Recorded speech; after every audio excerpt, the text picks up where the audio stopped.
वही लंबे समय तक आप देख रहे हो एकमात्र एजेंडा पुरानी पेंशन बहाली। उसी के प्रयास में जिस तरह से 8 से 11 तारीख तक ज्वाइंट फोरम का एक था कि पुरानी पेंशन के लिए एफर्ट्स किए जाएं, उसी के तहत हम पुरानी पेंशन बहाली के लिए यहाँ पर उपस्थित हैं। सर, आप लोग इफेक्ट तो डाल रहे हो सरकार पे, आप लोग को उम्मीद है कि 2024 का चुनाव आने वाला है, इससे पहले हो सकता है हो जाए, ऐसा कुछ है क्या आप लोगों को? नहीं, सरकार से पूरी तरह से हम आशा करते हैं कि मोदी जी ने बड़े बड़े कदम उठाए हैं और हमें लगता है पुरानी पेंशन बहाल करना कोई बड़ा निर्णय, दिक्कत वाला निर्णय नहीं है केंद्र सरकार के लिए, और निश्चित रूप से पुरानी पेंशन बहाल हो जानी चाहिए, ऐसी हमें पूरी उम्मीद है। मैं ये कह रहा हूँ, यही पुरानी पेंशन बहाल करो जो आज आंदोलन कर रहे हैं, इन्हीं लोगों ने मोदी जी को क्या नाम 2000 चुनाव उसमें लाए थे 10 साल, इन्हीं के वोटों से उन्होंने राज किया है। उन्होंने वादा भी किया था अपने मन से कि अगर मेरी सरकार बनी तो पुरानी पेंशन में बहाल करूँगा, तो कहीं ना कहीं उससे वादों से भटक तो नहीं गए मोदी? नहीं, मोदी जी वादों से भटके या नहीं भटके, क्योंकि ये जो लड़ाई है, क्योंकि जब कोई जो रिजल्ट आता है, किसी चीज़ का आउटकम आता है, उसके बाद में उसकी कमियां पता चलती हैं। पुरानी पेंशन बहाली के मामले में भी यही चीज़ है। जब 2004 में इसको इम्प्लीमेंट किया गया था तो अलग अलग सपने दिखाए गए थे, लेकिन जब पूरी जो टेन्योर करके 10-15 साल की सर्विस करके जो कर्मचारी रिटायर होते हैं, उसका जो पेंशन बाजार के हवाले कर दिया गया है, इस हिसाब से वो एनपीएस अच्छी नहीं है। और पुरानी पेंशन जो बुढ़ापे की लाठी है, हमारी सिक्योरिटी है, ओल्ड एज सिक्योरिटी है, उसके तहत पुरानी पेंशन बहुत ज़रूरी है। मैं कह रहा हूँ मोदी 2024 से पहले उम्मीद है आपको हो जाए? पूरी तरह से उम्मीद है, मोदी जी पुरानी पेंशन बहाल करेंगे, क्योंकि बड़े बड़े निर्णय केंद्र में मोदी सरकार ने लिए हैं। निश्चित रूप से पुरानी पेंशन बहाल होगी। सर, इससे पहले भी आप लोग प्रदर्शन किए हैं, उससे कोई हल नहीं निकला आज तक?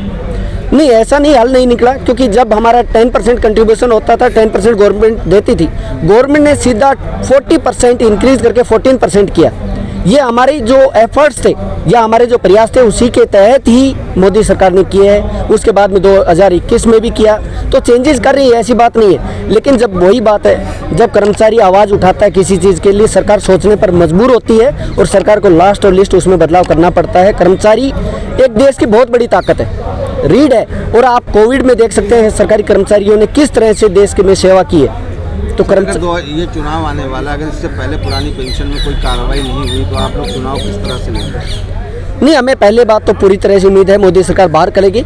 यदि नहीं करती है तो 1% आपकी बात मान भी लेते हैं, तो ज्वाइंट फोरम के नीचे आगे जो मार्च में निर्णय लिया जाएगा, तो हो सकता है हम ज्वाइंट फोरम के अंडर किसी हड़ताल का निर्णय ले।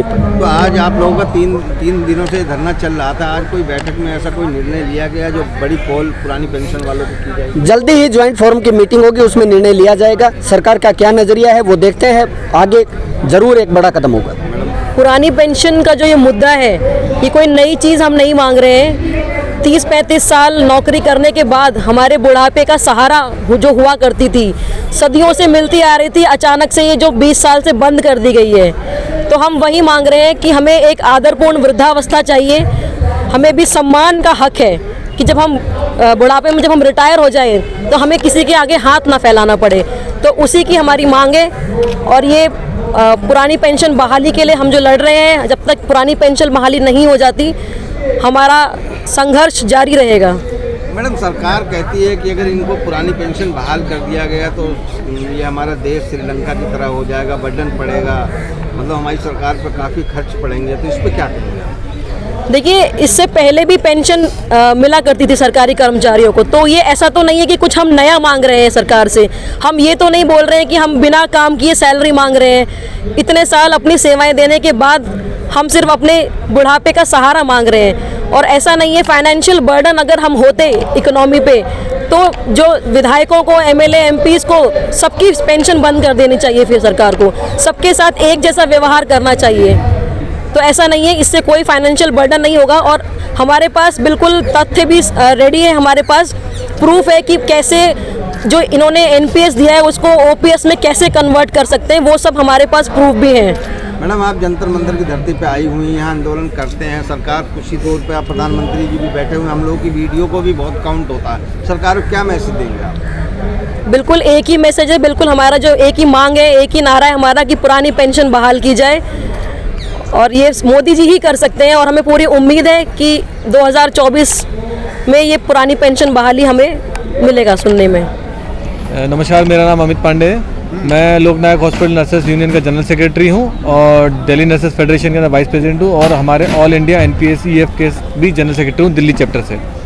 और ओपीएस स्कीम में जो आंदोलन जो कर रहे हैं लोग काफ़ी दिनों से, उसमें आप क्या करने आए हैं? बिल्कुल, हम जो हमारा OPS को लेकर जो मुद्दा है, हम लोग चाहते हैं कि NPS हटा करके OPS लागू करी जाए, उसी मुद्दे को सपोर्ट करना है क्योंकि हम भी चाहते हैं कि हमारे लिए भी OPS हो।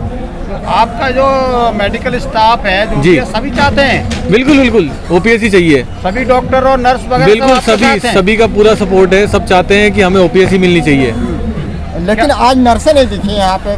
जी देखिए, आज का ये था कि जिस तरीके से हमारा संगठन में हमारे को यह बताया गया था, एक क्रमिक तरीके से भूख हड़ताल का प्रोग्राम था, तो उसके अंदर हम लोगों के अंदर सिर्फ हमारे नेताओं को भी बुलाया गया था। जितने भी जो रिप्रेजेंटेटिव थे वो लोग आए थे और उन्होंने आके कहा देखिए हमारे जनरल सेक्रेटरी जो इंडिया चैप्टर से हैं पूरे, वो हमारे नेता ही जो है वो नर्सिंग फेडरेशन से हैं, सुधीर रूप जी, वो यहाँ पर हैं, तो वो हैं, तो हम सब यहीं पे हैं, एक ही बात है। ये मेरे साथ हमारे हॉस्पिटल के प्रेसिडेंट श्री अनिल कुमार यादव जी हैं। कौन सा हॉस्पिटल? लोकनायक हॉस्पिटल जो है हमारे उस अस्पताल के प्रेसिडेंट हैं और हम दोनों के दोनों यहाँ पर इस मुद्दे के समर्थन के लिए ही आए हैं और जिस तरीके के डिसीजन यहाँ लिए गए हैं उन सब के लिए हम सब साथ हैं।